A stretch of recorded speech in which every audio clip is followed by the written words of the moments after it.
Imagine a world where Bitcoin and cryptocurrency have completely taken over. There are no more standard financial investment tools, and things like stocks and bonds have ceased to exist.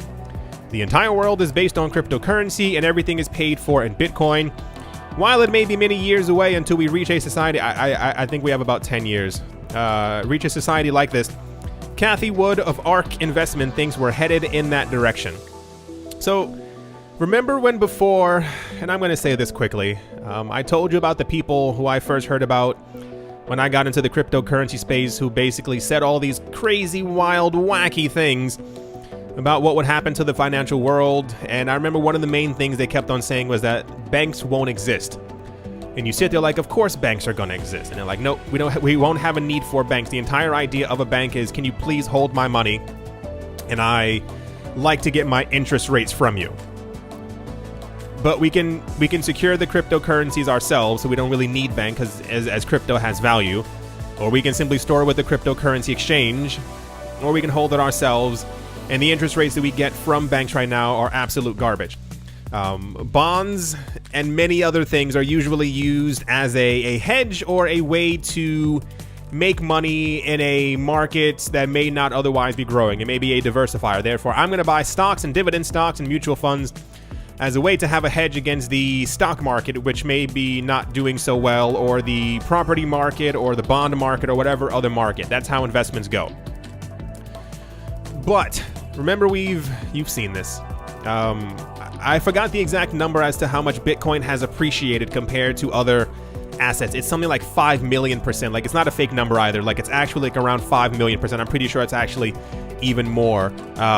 No other asset can actually do what Bitcoin does at this point when it comes to price rises, especially when we're discussing like 5x price rises this year alone. So the idea is that, and this has been echoed by many people, we are witnessing, watching the end of the old legacy economy system, whatever you kind of want to call it.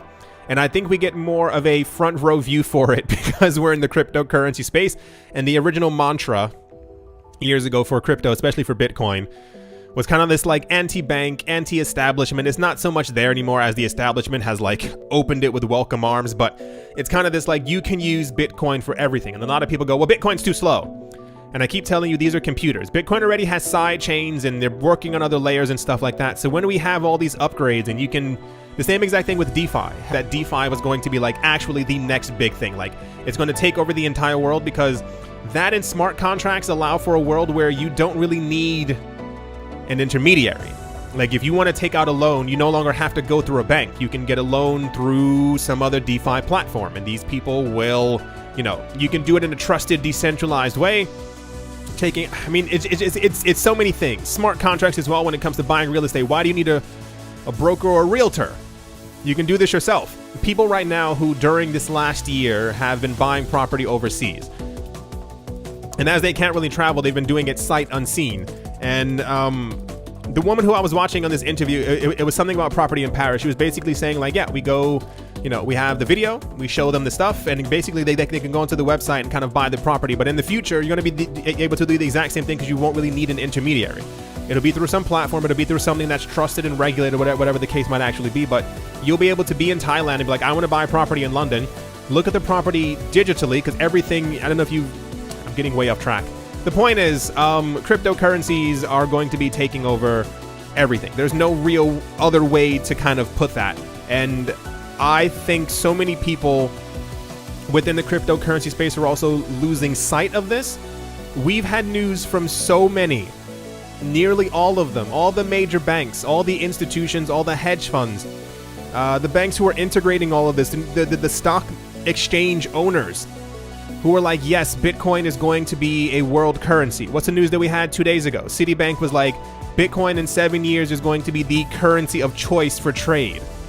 What do you think that means for Bitcoin's price and Bitcoin's adoption? It's not something that people will be like, I want your bananas. Okay, here's a Bitcoin. Thank you for the bananas. It's going to be like, people are going to be using this for everything. The people who have Bitcoin, its value is going to skyrocket, and they'll be using this for trade and everything. Eventually, You'll be able to buy everything just in Bitcoin. What's the point of holding a stock or the US dollar or any other asset if Bitcoin keeps appreciating?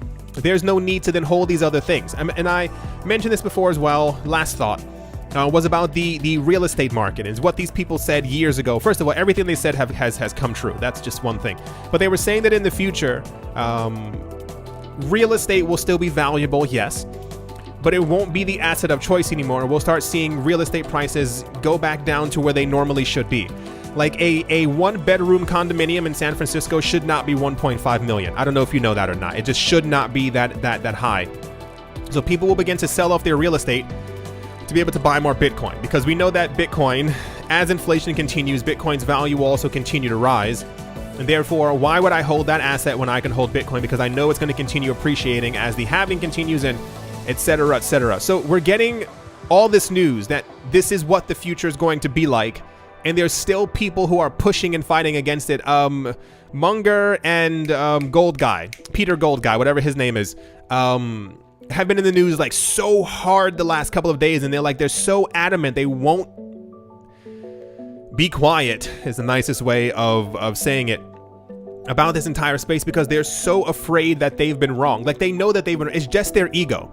It has nothing to do with them actually caring about people, caring about citizens, caring about retail investors. Is that I should have gotten into this years ago. I should have seen the writing on the wall, and I didn't, because all I believed was in the old legacy system. We still use systems that were made in the 1970s that have not and are never going to be upgraded. So of course the cryptocurrency space is going to take over. Oh gosh, exhausted myself. I didn't even mean to get into like a little like rant like that, but it's more like this. How can people still not see where all of this is going? It is so clear. It's so abundantly clear that Bitcoin is the currency of choice and is going to be the currency of choice for all these things. It is going to continue rising. The cryptocurrency space is going to be absolutely massive. And if you don't see that and you don't understand that, you are going to be broke in the future. I cannot put that in a nicer way. Like, it is absolutely insane how rapid all of this is actually moving. Anyway, the point is, I didn't even have to read all her things. I can even just read. It says Bitcoin will replace bonds. It says Bitcoin will be a staple investment. It already is. We've heard that from a number of institutions and a number of banks who've been on CNBC and hedge funds. They're like, in a year's time, if you don't have Bitcoin on your financial sheets in some sort of way, people are going to look at you like you're crazy. Why are you not holding any Bitcoin? You know, you're losing your company money by not holding it. And more cash reserves will continue to go into it as Bitcoin's price pumps. By the time we hit a $150,000 Bitcoin, all these hedge funds who already allocated, $700 million are going to start pushing more into it. And Bitcoin's scarce. The price will continue to rise, and you get the point. Here's the actual article for it right here on MSN. Bitcoin may replace bonds, Cathie Wood says. No, it's going to. Bitcoin's going to replace a lot of the financial world that we have right now. Everything is going to be automated. Everything is going to be computer-based.